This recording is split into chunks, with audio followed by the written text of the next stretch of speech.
Hello and welcome to Market in a Minute, May the 29th, 2025. What a jolly good day for Asia Pacific as a US Court of International Trade put a lid on Donald Trump's Liberation Day tariffs and triggered a risk-on buying spree across the world.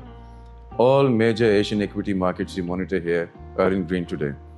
The KSE100 index is also positive, but over here it was just another day, this time positive, of the long, directionless tug of war between bulls and bears. Let's take a closer look. So this is what we were talking about.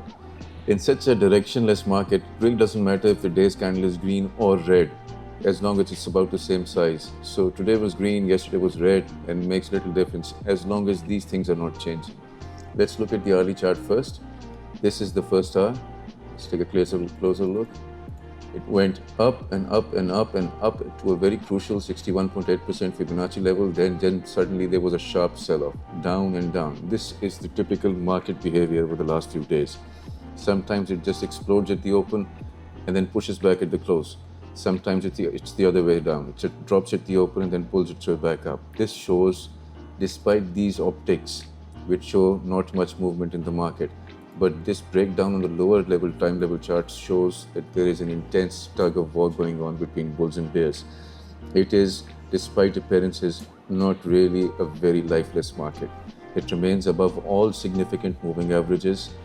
There is still enough buying pressure to pull the market up every time it goes down, but there is also still enough selling pressure to pull the market down every time it approaches this level, which is the crucial April 4th high, which it has been making a run for so many times over the past few days. Volatility has decreased considerably week on week, yes, but it still remains above 2,000 points, which is still pretty volatile given KSE's history, except for the last 1 year or so. But as always, if you have to take a position, do it after the momentum indicator gives you confirmation of the final victor in this bull-bear battle.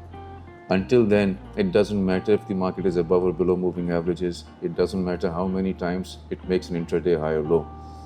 What matters is if it has enough momentum to push through. And if it doesn't, it will fall, because the market will not remain sideways forever. So we'll keep looking at this level, especially as the budget comes closer and more policies spill out into the open. So keep watching.